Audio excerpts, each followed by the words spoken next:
Hi everyone, I'm really happy and super excited to welcome you to the first Audience Product Expert Academy.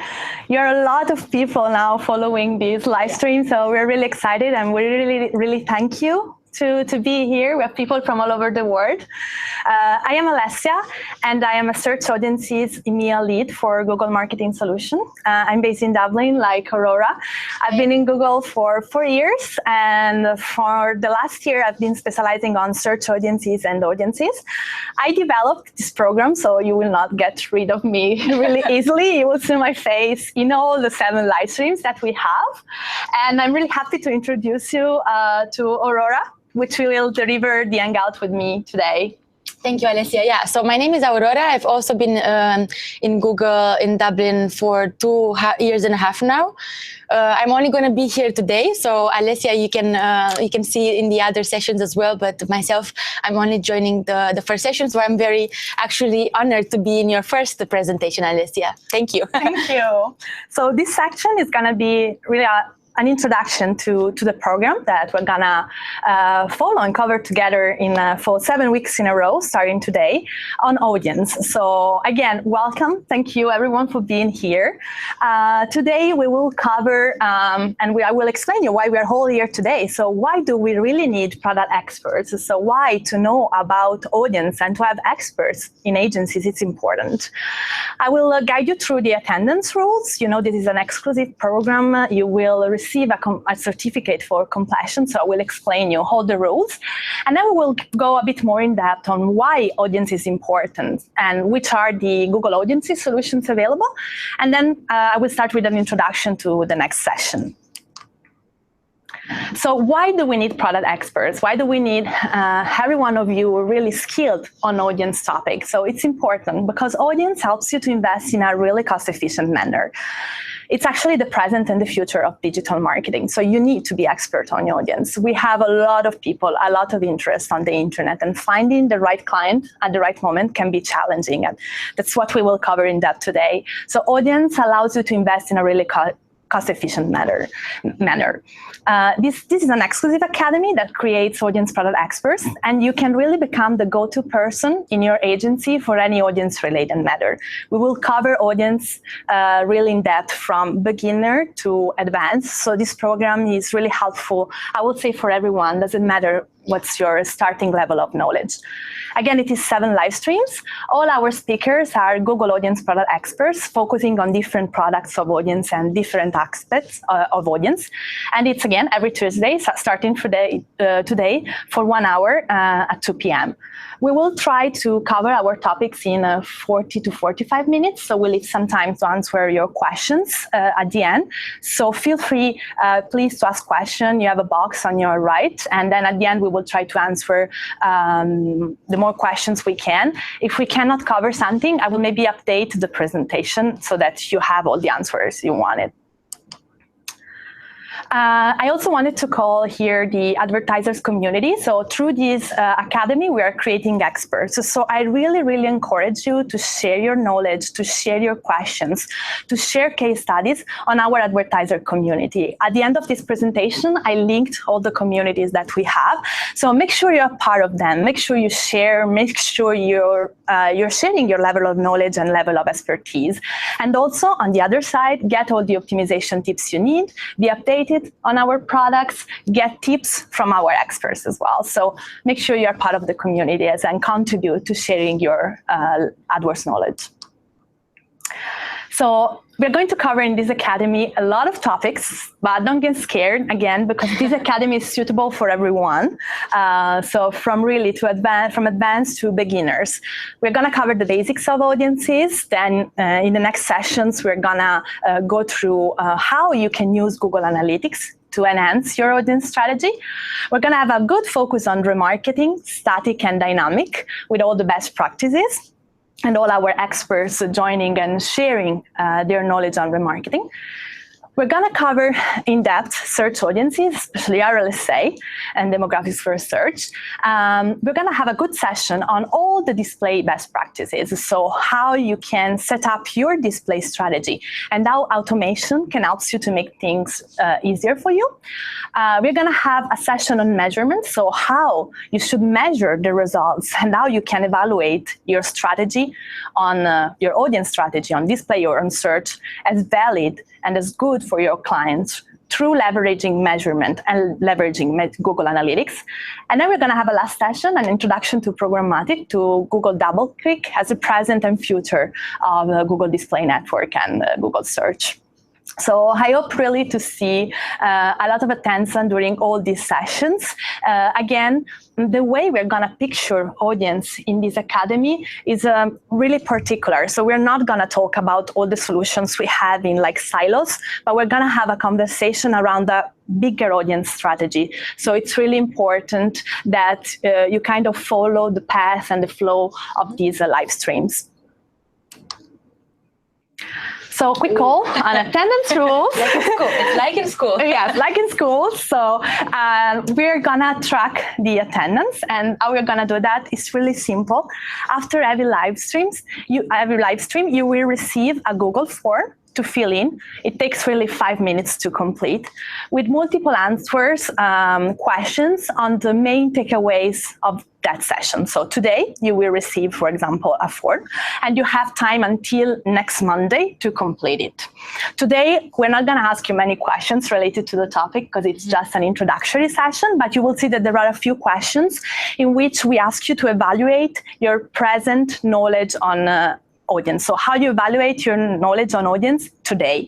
We will ask you similar questions also at the end of the program to see if this program had a positive impact actually on your audience knowledge, which is what matters to us.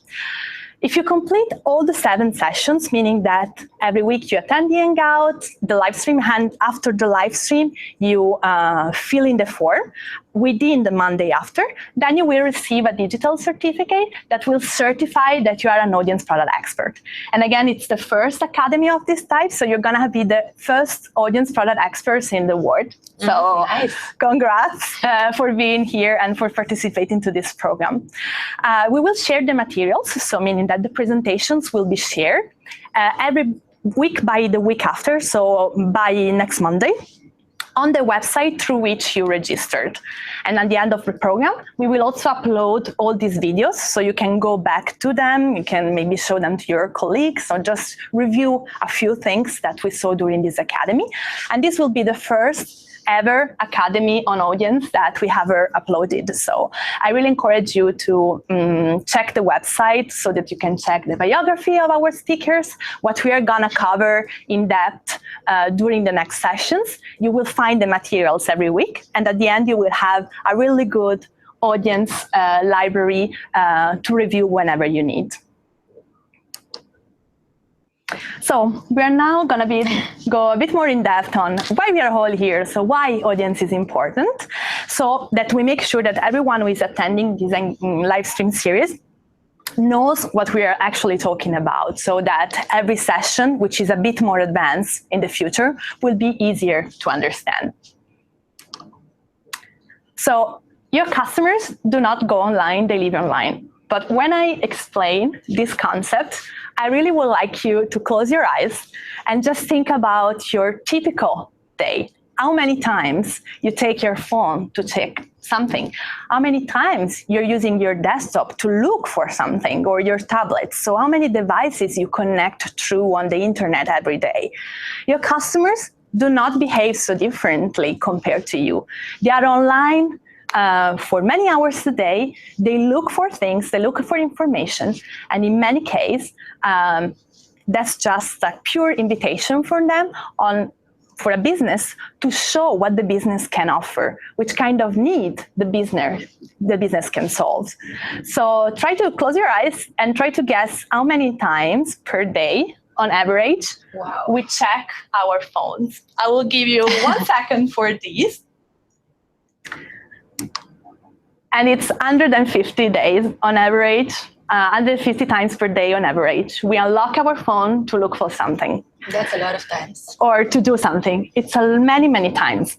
And to be honest, we don't need advertising in all of these moments. Like if we're checking our calendar to see which are the appointments of the day, if we're checking, listening to music, for example, if we want to text a friend for something, those are not ways in which our customers or yourself as a customer in your daily life are trying to engage with someone.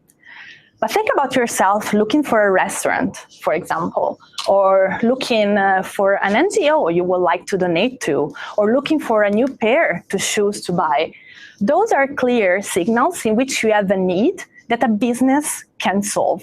And you don't necessarily know that business, but audience solutions can help you to classify those needs and create audiences that you can target, so that you're not targeting everyone, but you're targeting those who are aligned to what you offer.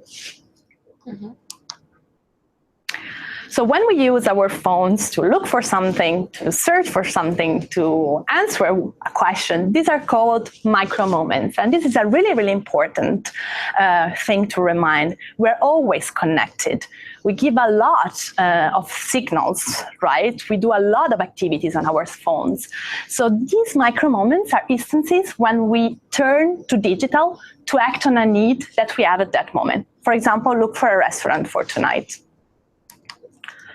There are many types of micro moments, 4 types at least. The I want to know moments. So 65% of online consumers look up more information online now versus a few years ago.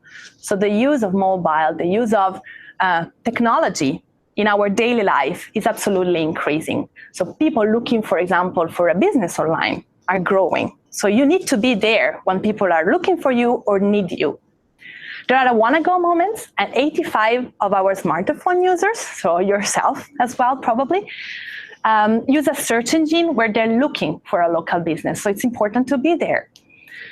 There are wanna-do moments. So 91% of our smartphone users turn to their phone for ideas while doing a task. So think about yourself. I don't know, when you're looking how to, get dressed for a wedding or anything like that. We all use the internet for that as well. And then there are wanna-buy moments. So 82% of smartphone users consult their phone while they are in a store. And I'm sure this happened to any one of us. Yeah. While we are in a store looking for a pair of shoes, maybe there is a pair of shoes that we like or a bottle of wine that we like, but we want to know what others think about that. So we look on our smartphone and see, for example, reviews. So why audience is important? With people using so many devices, being connected all day long, having so many micro moments per day, finding your customer at the right moment looks like it's impossible. Audience make this simple because you can target those who are looking to buy something, those who are interested into something else. So you can really target your campaigns towards users that are interested in what you offer. So consumers take a lot of action offline, and there are intent and interest signals that help you understand what consumers like or want. And we're going to cover this in depth in the next sessions, where I'm going to explain you how Google creates our audiences, which are the algorithms behind. Then there are contextual signals as well.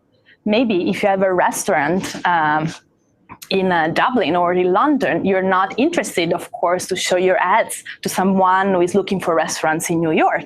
It's true that that person is looking for a restaurant, but in another location. So there are time, location, and device. So interest, intent, and these contextual signals can be blended together, and businesses that do so and shape their audience strategy around these context, intent, and interest are those who are successful and are able to target the right audience. And this academy will help every one of us to exactly achieve this objective. So reaching the right customers in the right moment allows you to show your customers relevant ads, so better user experience, better for you, better investments, more cost-efficient investments, and then at the end, of course, reach higher conversion rates because you're showing your ads to those who are more interested into you. So your goal is to find the ideal audience, reach the right audience at scale in the most cost-efficient manner as possible. How do we do that? So how we're able to create audiences, how we can automate our audience strategy through machine learning. So machine learning is the subfield of computer science that gives computers the ability to learn without being explicitly programmed. So Google Machine Learning can help you to create those audiences which are ideal to you in a really efficient way with live updates. We're going to cover these really extensively in the next session. We have 5 hours a day that we spend online on average. Wow. So next to unlocking our smartphone 150 times per day, we spend 5 hours on average on our devices, on the internet. And there are 3.5 billion users. All of these people have different interests, needs, and different kinds of searches. Without machine learning, it would be impossible to create audiences. Machine learning is able to create audiences which are really fresh, really up-to-date, for you to target in this exact moment the right person. So the person that you think is more interested in exactly what you offer. If that person is looking for you, or if it's not looking for you, for example, through display network, you can anyway reach to those people and have a really cost-efficient way of investing. We're going to cover also in one of our sessions, the session on display, auto-targeting. So how machine learning can help you to have an auto-targeting strategy. So you won't even need anymore to select the audiences that you like. Machine learning will do that for you through automation. Awesome stuff. I will stop talking now, so you get bored of my voice. And I will just leave Aurora guide you through which are Google Audiences solutions available and explain that a bit more in detail so that every one of us know what we are going to talk about. Yeah, perfect. Thank you. So I think it was a great point mentioned there around how much time we spent online and especially how many touch points us as users have with everything digital. So it's important to basically make sure that we make the most out of those instances when users are online, to learn as much as we can about them in order to understand how to better get to the perfect audience segment, let's say, that caters to your clients' needs, because you might have clients from different industries, and each of your clients basically have their own clients that are very different, right? So if we are coupling your data, and that when we say your data, we mean your clients' data on their website, for example, like who visited the website, a product page, how many of them, how often, all these elements are very powerful pieces of data, as much as the CRM data, demographics, context, and so on. So this is all the data that your client or advertisers in general already have and could use. Through Google Analytics, for example. Yeah, I think Google Analytics is the best way to gather all this really powerful data. But imagine coupling that with the Google data, because Alessia just mentioned the machine learning and how that works. Imagine coupling your data that you already get from your website, the behavior of your users on your website, and then coupling it with Google data. That's really powerful, and I think it could help every advertiser get the most out of advertising with AdWords online. So we can look through everything step by step together. Let's see. We have here quite a thorough table with pretty much all the audience solutions out there. You can find all these in the Google AdWords interface. And interestingly enough, I think that already answers one of the questions, because somebody asked if any of the audience solutions are for search. So here you go already. GDN is basically display network, and majority of the audience solutions presented today are available for GDN. And the other column is basically covering the search ones currently available, not available on search, but stay tuned. You never know. Things are new things are. Yeah, I mean, I'm thinking here demographics, since it was one of the most recent type of audience solution that has been enabled through search. And I'm actually going to start with demographics, just because, again, it was already asked by our audience, and I figure why not discuss this segment already. I'm very happy with already getting questions, because that means people are engaged in our presentation today. So basically demographics as an audience segment is that way of targeting by age or gender, right? So you want to make sure that the ads are shown to a specific gender, because they are products that, are like, let's say, shaving products, shaving and grooming that are specific for male. I'm talking exactly that segment. Maybe you don't want to target those ads to females or to a specific age group and so on. Or you prefer to be more male, or especially, I like that thinking. So it's not just excluding, but rather prioritizing your groups. Now, interestingly enough, a lot of people ask about how does Google actually come about these segments, because there's an age segment and then a gender one, and then the very classic, interesting and mysterious unknown. Well, actually, there's two types of data that Google uses to categorize users in terms of demographics, and that would be the declared data. So what you actually already tell Google when you're signed in. Yeah, if you sign in, like let's say you have a Gmail account and you already say your location, your age, your gender, everything. If you're into sharing is caring after all.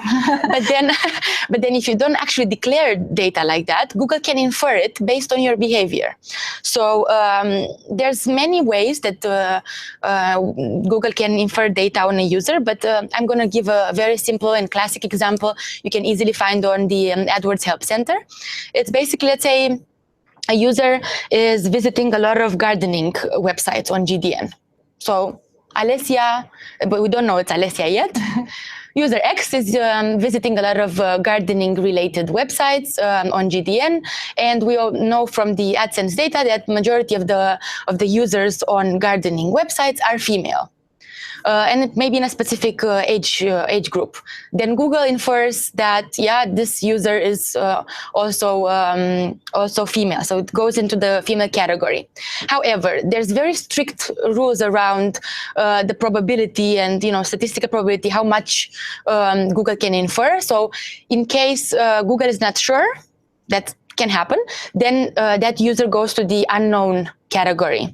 That's why I would say if you were to look into data in AdWords interfaces in different accounts, you can see various percentages of unknown in the age group and gender group, because Google cannot infer the data, and since the system cannot infer correctly, then it better not use it. It just prefers not to categorize if it's not sure, if the confidence level is not high enough. It's all about the confidence level. So you're not confident, then we put that into unknown. That's why I think you can trust this data and use this segment, to cater the needs of your users, and maybe target different ads to different segments. However, we don't necessarily recommend that you use this too much and on its own, especially not on its own, if the product that you're trying to advertise is not very gender specific and age specific.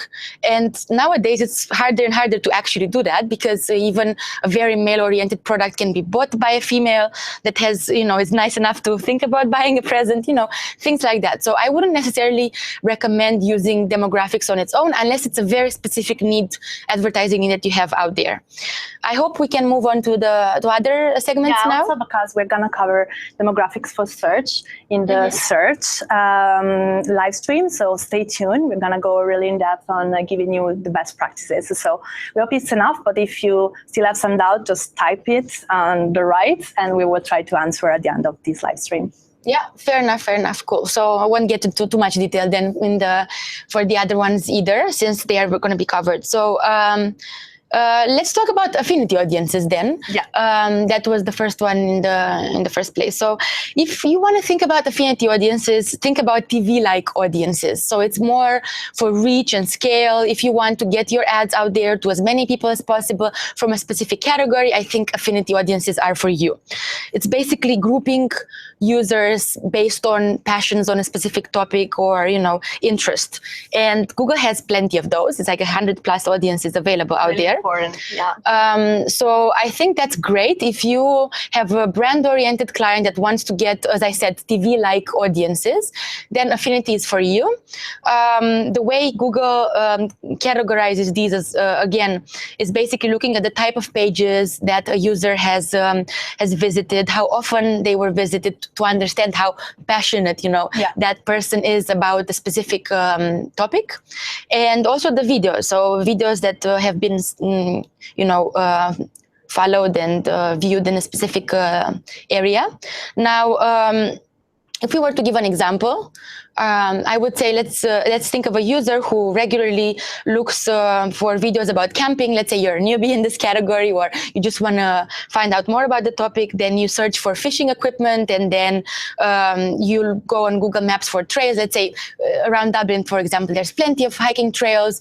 And if I go and search on Google Maps about that, definitely the system will recognize that, Aurora is really outdoorsy.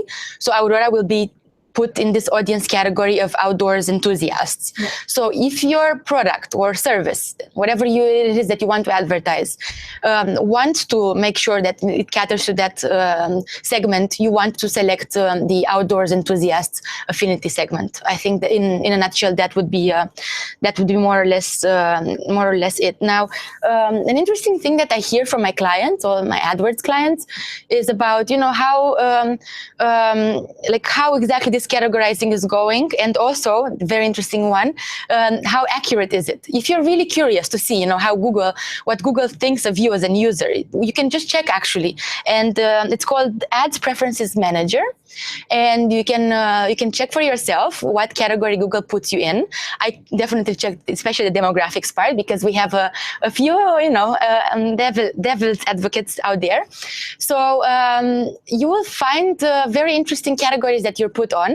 And I invite you to make this exercise on both your personal and your corporate devices. So I checked my corporate computer, and certainly the categories I'm interested in are a bit different than the ones that I have on my personal computer, just because I work with a lot of AdWords clients from different industries. So I don't work with a specific vertical, and you cannot imagine how many different kinds of websites I visit every day. I'm not particularly passionate about all of them as much as I am about others, to put it this way. So obviously the categories will differ. So I invite you as an exercise just to check, what your personal ads preferences are, and you can always change them. Yeah. So you can give Google more data on that side. So as I said, Affinity Audiences, great for brand-oriented advertisers, TV-like audience. But you say, okay, I want something more ROI-oriented. So if you want more return on investment and more specific, let's say, audience segments that also couples a little bit of intent and not just interest in a specific category or a product or service, then I would recommend in-market audiences. Because in-market audiences are also coupling this intent I mentioned before. So if you remember the example I gave about being passionate in a specific topic, for in-market audiences it's a little bit different, because Google also couples intent, and intent here means, let's say, searching price comparison websites. I'm talking the Skyscanners here. For example, if you're into travel and you're reading a lot of blogs and watching a lot of vlogs, that's certainly very hype now. If you do a lot of that, but then you don't search on Skyscanner or Momondo, or not going to give too much advertising now for all these, but you guys know what I'm talking about. So if you're not doing something that shows Google a specific intent into purchasing something in that category, then you're more affinity than in-market. So the biggest difference here is affinity only has the passion, but in-market also has the intent to purchase. So to buy something. So I gave the example of price comparison websites. It can be also about reviews. So this is added to the signals. So it's really well defined and refined to make you invest the right way. Absolutely. Now, be careful with in-market audiences because it's not going to give you as much coverage. So you don't have as much reach as you have with affinity audiences. But certainly, if you have a more performance-oriented advertiser, you might want to be careful and maybe try in-market and then see if you want to increase your reach. It always depends also on how big the brand is that you're trying to advertise, if it already has a lot of brand awareness or not. So depending on the objectives of your advertiser, you might want to consider in-market or affinity, since they are quite different. We also don't recommend to put them in the same ad group, never. You want to have them separate. I think I mentioned pretty much everything I had for in-market. What's next? I think similar hasn't been covered. Similar audiences is really interesting. I usually discuss them in pairs with remarketing lists because I think, they come as buddies, you know. So you have the remarketing list, and I'm not sure if I need to go into depth here because remarketing lists are those lists, you know, of users that have been on your website. It's a smart idea to actually make sure that you have very detailed lists and very separate, and like, you know, you have your all visitors, but you also have your converters. You also have your cart abandoners. That's really important list to have. People that know your website, that have been there. Yeah. And what is important, I think, here is this mind shift from audience being remarketing, so like targeting those who know your website, to audience being a way to reach new users. And Aurora is going to cover these later, but it's really important. Remarketing, someone who was already engaged with your website, we need to make them convert, but also there is a way through affinity, similar audiences in market, to reach new users on your website. So audience makes you reach new people that don't know your website, but have already been pre-qualified for you by the machine learning. Yeah. It's basically incremental users, but qualified users because they have a behavior very similar to the one that your remarketing lists have. That's why I recommend having all these different lists, because just by having all visitors, then you get similar to all visitors, and it's maybe not as, as targeted as you would with a specific category. So if you have very good remarketing lists, then you will have very good similar audiences lists. And similar audiences is definitely or more on the performance-oriented side of GDN. So we usually have advertisers which are a bit worried about GDN in general. Whenever I have such advertisers, I always direct them to the more performance-oriented audience segments, and similar audience is definitely one of them. So I would say it's really interesting to look into that. Basically, the way it works is AdWords looks at the browsing and click-based activity on GDN over the last 30 days and understands, you know, what they have in common, what those users have in common with your previous users from your site, so remarketing list here. And based on that, these lists are created. Interestingly enough, they are created automatically. So it's something that, you know, other advertising capabilities don't offer that. So it's something that only Google has, and it's very, very easy for you guys to implement in your clients' accounts. So yeah, similar audiences, that was that.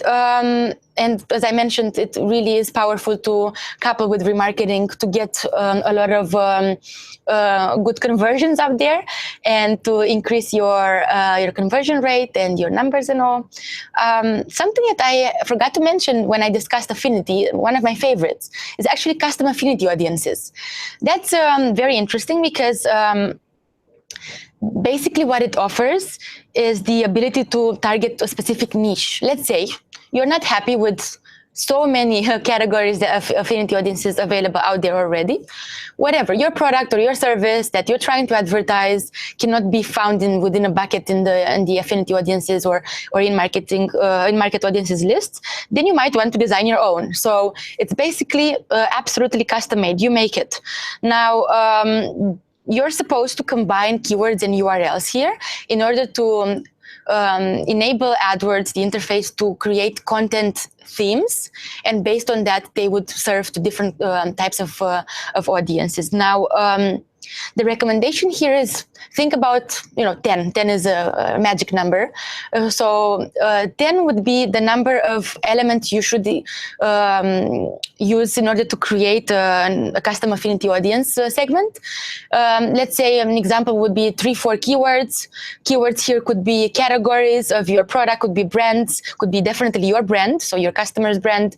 And it's recommended to also use competitors. Why not? Because that's actually talking about the interests of users. So it's going to gather all the users that are interested in that specific category of product, service, brand, and so on. And the good practice is also to couple it with URLs. So you can think of 5 to 7 URLs to add. Here, you can add your website. You can add competitor website. It's recommended as good practice to choose specific product pages but also text-heavy pages. Don't just bring your homepage or don't just bring pages that have a lot of images, because they are not going to offer enough information to the system in order to find that theme. So if you want to use best practices, I would go by what I just mentioned before. Another recommendation: don't necessarily use social media pages. Basically, it's important to understand as well, because I mentioned competitors' websites. These URLs are not. It doesn't mean that we will target users that have been on those URLs. That's not what it means. It's just giving the system some information around the type of content and the theme that the users are interested in. So it's interest, I think, the keyword here. Yeah, interest. Yeah, that's why it's within the interest category in the display network tab. So yeah, as an example, why you need both keywords and URLs, I think Java is a great example. Because Java is the keyword, but then if you use the URLs, coffee websites like barista or whatever, and then if you use like programming websites, you give the system different information about what they should look for in people. So coffee enthusiasts, Java, or programming enthusiasts. I'm going to use this word and not something else. So yeah, that's pretty much custom affinity. It's really cool. I think it's underutilized, at least from my experience with AdWords. Advertisers is not used as much as it could be.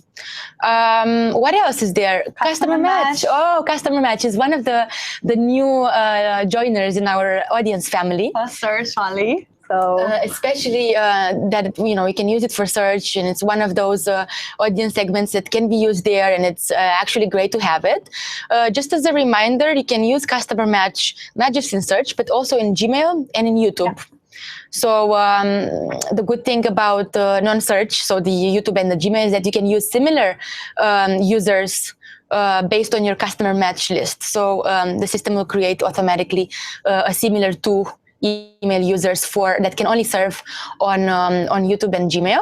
So customer match is great because basically it's up to the advertiser to upload those emails that they have. So they are past customers. They have all the information about what product they bought in the past, how many. Maybe it's a loyal customer. Maybe you want to categorize them in buckets and so on. I think it's actually a great idea to do so, because then you can cater the message, so the ads, based on the specific segment that the user is within. So let's say you have the type of website that sells a lot of products and you can do a lot of repeat purchases. I might be in a different bucket, let's say, and I might receive a discount that not everybody gets, and I can receive different kinds of messaging and so on. I think it's a very powerful audience segment that, again, is currently being underutilized compared, of course, to the other segments. We recommend to use it in combination with RLSA, so remarketing list for search ads. It's important because you can combine, again, it's your own data, combine with your own remarketing list, just to leverage the power of the customers that you know, right? So again, on your remarketing list, you might not be able to know who are the most recurring users on your websites in terms of purchase, so your most loyal customers. With Customer Match, you can create a remarketing list for those people who are loyal customers that you know because of their emails, and you can leverage the power of your own data through this. Yeah, that's, I think, a good point, because it takes me to the next slide, where basically what we're trying to say here is that, yeah, it's great to understand the audience segments, but then it's also important to understand how you can make use of this like holistically, right? So if you were to discuss audiences and how to target people you already know, you think of all the other elements, right? So you just mentioned, Alessia, now the CRM data, so the email lists. Then before we mentioned remarketing lists. So this is basically all the information that the advertiser already has. So people that the advertiser already knows, so the existing users. If you couple that with context, is, you know, the need as well, you mentioned micro moment, and with intent, so especially for discussing search, then the segments that we need to use are different. So based on the context, based on the need, based on intent, coupled with the information that the advertiser already has, the audience conversation would be different. And here is a great graph, I think, because it basically shows how and when you should use when it comes to audiences, right? So we can see here all the mindsets, devices, so what the user is using. Is it a mobile? Is it a desktop? What product? So it's what Google product are we discussing? Gmail here? Is it YouTube? Is it on search? So you can basically touch every possible touch point. So you mentioned this 150 touch points, from which not all of them are obviously ads oriented ones, but from those that are, you know, a potential opportunity for the advertiser, I think it's a lot to use from here. So either it is that you use custom match, so you can use Gmail, YouTube, and search, or you can just have remarketing lists. I always recommend having the remarketing lists. Of course, if your advertiser is not policy restricted, I think everybody should have remarketing lists with bid only in search campaigns, just to understand, you know, how they perform compared to completely new users, and then make a strategy. So of course, I don't want to steal the thunder of my colleagues that will discuss RLSA in the future session. So yeah, it's basically depending on what the intent and the context and the need of the users are, you can utilize different kinds of audiences. So the more you use, obviously the more holistic your advertising strategy will be, and the better the results that you will show to your clients. To leverage on your existing customers and acquire new pre-qualified ones. But that's the thing. I mean, there's only so much you can do and redo like with your existing customers. You want new customers. You want to expand your business either regionally. So let's say, you know, you go to other geographies, but also within your market. So I think the best way to do that is to make sure that you fully understand how you can reach and who you can reach and when and where. All these, you know, questions should be answered. And if new users are added to your remarketing list, you want to make sure that you're adding people that are actually interested in you. So if you're targeting through audience solutions, new users that have been pre-qualified for you, you kind of already have a filter of people that visit your website and go into your remarketing list that are more likely to convert because they are familiar or they're really interested in what you offer. So it's also a way to increase your remarketing lists with pre-qualified cookies for you. Yeah, definitely. I mean, it's basically the more, depending on the objectives, right? Because then that holds true for whoever wants to convert a lot. But then for a new brand or a new product, I would say that brand awareness is equally important into just getting people to know about the product. So maybe you're not as fussy about the intent to buy and so on, because you just want to be in people's minds. And it's a different, basically, stage in the purchase funnel. So you might find, you know, these less performance-oriented segments actually very valuable. And I think together they are. So I think your conversation, Alessia, was more around similar audiences because, you know, pre-qualified leads and so on.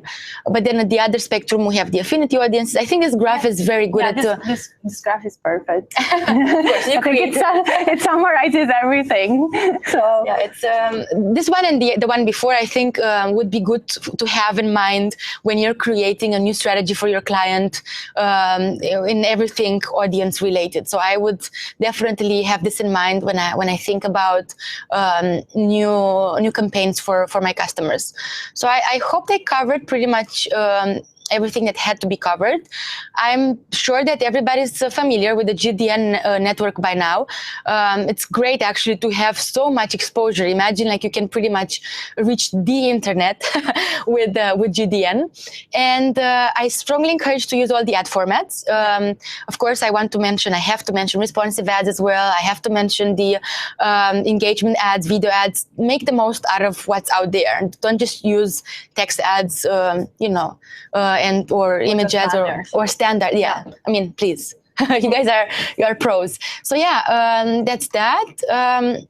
Now a recap. I think it would be time. I talked a lot as well. Let's see like what could be like the main takeaways for our listeners today. Yeah, of course, we cannot cover everything, right? So through these sessions, we're kind of trying to give you elements to see audience in a new way as a strategy, as a 360-degree strategy, and then give you all the elements to be able to create your own audience strategy. So what we have learned today is that people are constantly connected. They move between devices during the day, and this creates a challenge for your clients, for marketers. So how can your marketers find the right person at the right moment in all this amount of data? So Google Audiences solution helps you to reach people based on things that matter to them. With Google Audiences solutions like remarketing, you can leverage the power of users that know your website, are familiar with your website. With other solutions like similar audiences in markets, Affinity, you can reach to new users pre-qualified for you. So investing in a really cost-efficient way. There are 3 unique things that make this possible that we're going to cover in depth during the next session. So in the next session, we're going to cover remarketing. But before that, we really wanted to share with you how our algorithms work. So we really want you to trust Google Audience Solutions. So we wanted to share with you how Google can create an in-market audience. So which are the signals that Google take into account to define that a given cookie, someone is in market for, so about to buy a new pair of shoes or a flight, as Aurora was saying. So we will go in depth on algorithms. So deep consumer insights are based on many touch points. So we have a lot of touch points that we can match and blend together to create our audiences. We have the ability, as Aurora was mentioning, to distinguish between people's passions and purchase intent. So that difference among intent and interests. If you're interested in Ferraris, does it mean that you maybe want to buy a Ferrari, right? And then real-time data, super important. For you to have a high conversion rate, the audiences must be fresh. We cannot target someone who was in market for shoes 6 months ago, right? Today. So it's important that in the next session, we cover in depth also this part to make sure we all know how things work, and you can share also this insight with your clients as well. So in the next sessions, we're going to cover how algorithms work. We're going to go in depth on how you can use the Audience Insights report to know about your current customers, the current customers on a website, so the current website visitors, people on your marketing lists, but also how you can use it to expand to new customers. We're going to have a recap on remarketing. We're going to see how analytics can be used for remarketing. We'll give you some smart tools, and then we're going to cover a bit more in depth about similar audiences. So how similar audiences are created and why they are important. I was just scratching the surface when it came to the audience segment. It was just, like a recap. So everybody's on point when it comes to what everything does, but then details and in-depth analysis and, the advanced workshop that everybody's like waiting for, that should come further on. We wanted in this first session, so what Aurora shared is all the audience solutions available, because we wanted everyone to be on the same page before we kick off on more advanced stuff. So we hope it was useful to everyone, and we hope that now kind of level of knowledge is kind of homogeneous, so we can go a bit more in depth in the next sessions. Again, check our website to know what's happening in the next section. Let's jump to questions. I always love the question part. To cover questions. So So let's see. First, thank you to everybody who's asked questions already. I think that makes it a very interactive session, and that's exactly what we want, because right now we're actually talking to a box, so it's slightly awkward, but yeah. I like to see you when we come, and at least you can see us. That's good for some of us. So the first question, as I mentioned, it was asked before the session, and we already answered regarding how demographic data is inferred. Now, will be any audience solutions? We already mentioned the second one as well. How is the confidence level calculated? That's more of a methodology kind of question. I think we should first find out what's the externally shareable data on that, and then maybe send it over. We can update the slides before we upload them. Too, I would say fair enough, but it's more of a methodology kind of question, and maybe we can send the link to the information on that. Then I can't read very. Unknown makes up to 1/3 of audience for the search campaigns we're applying demographics to. Is this normal? So as I mentioned before, basically the declared and inferred information. So if the information is not declared, it has to be inferred. But if it cannot be inferred, then Google cannot just put the user in a bracket, so it will have to go to unknown. So there's no normal or abnormal unknown percentage wherever in your campaign. So I really can't think of any percentage that would be normal or not. No, it really depends. If the system is not confident enough, of course, it doesn't want you to bid more on female if it's not sure that that person is a female, right? So it prefers just to say unknown. So I wouldn't really think about this being normal or normal. I would think that it's just how it is for the website.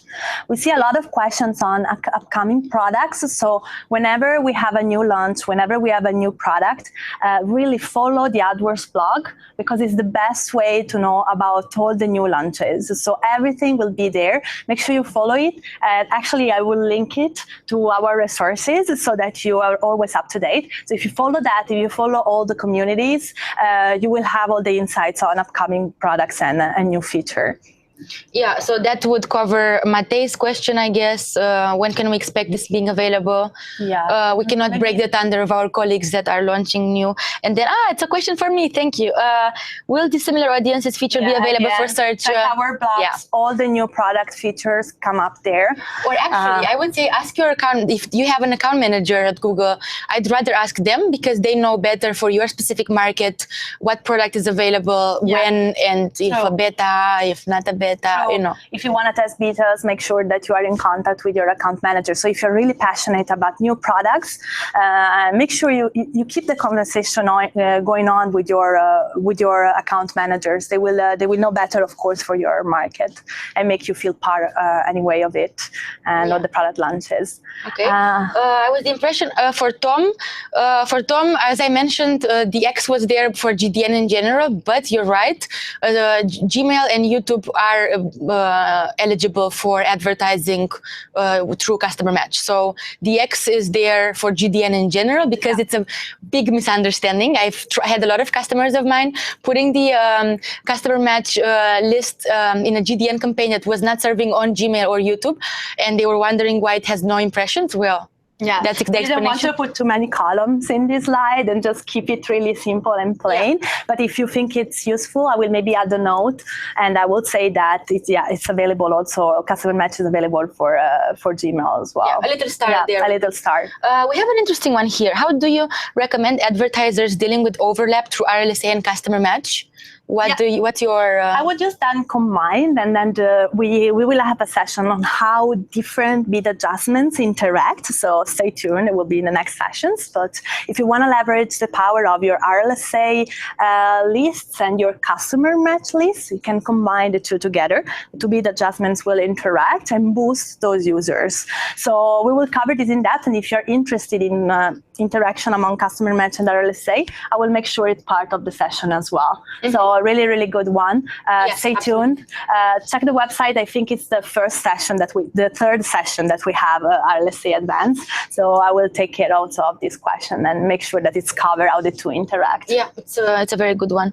Then another one on customer match. What is the recommended minimum number of emails needed to have a customer match list that is reliable?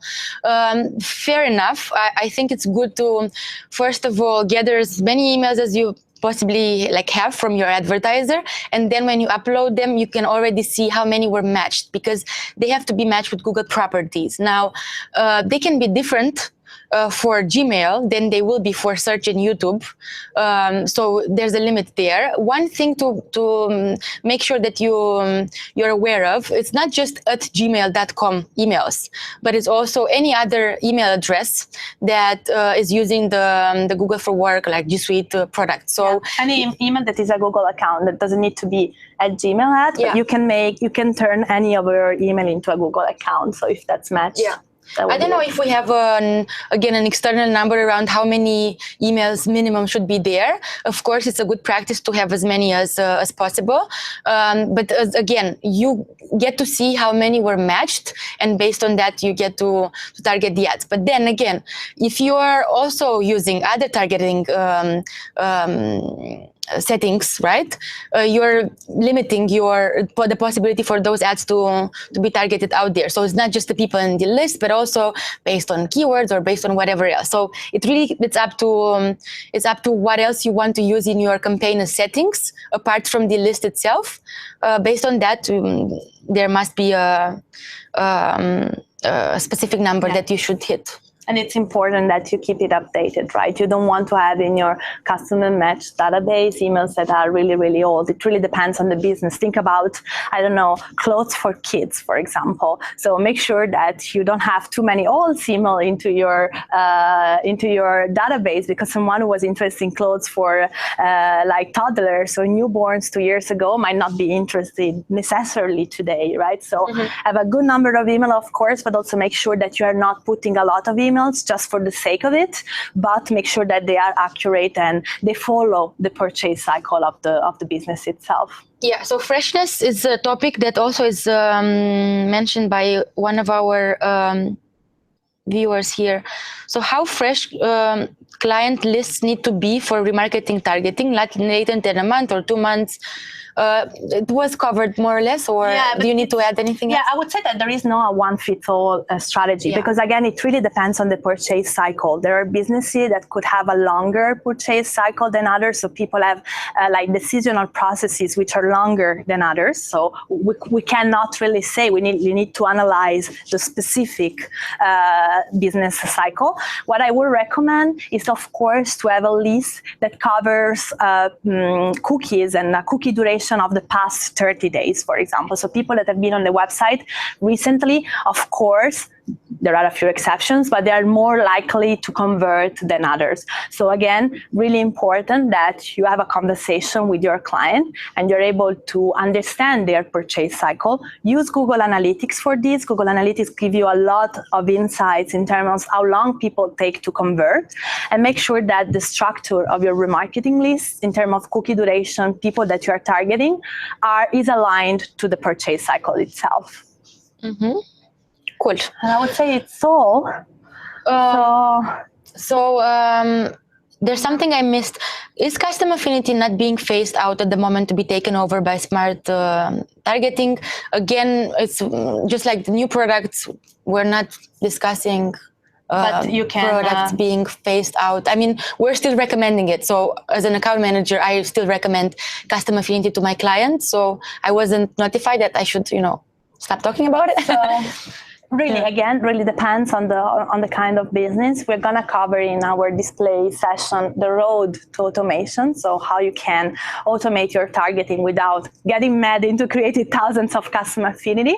But that's something that is kind of a path towards automation. So make sure you're anyway using affinity or custom affinity for the moment. Again, it depends on the level of savviness of the clients and so on, the kind of business and kind of needs. So we cannot always give a one-fits-all or a rule of thumb, but we can give you some insight that you can apply to the different strategies. Mm-hmm. Yeah. Do we have any more questions? We have more time, actually. Everything. We have a couple of minutes, so we will give you a couple of minutes back so you can relax. We hope we were not too boring and that you find this interesting. And we'll see you. I'll see you in the next session. So thanks to Aurora for being with us today. I really appreciate it. We hope you find this useful and see you the next week. Follow the website to know what's going on in the next sessions. And I hope to see, well, virtually everyone here. Bye. Thanks for tuning in. Bye-bye. Bye.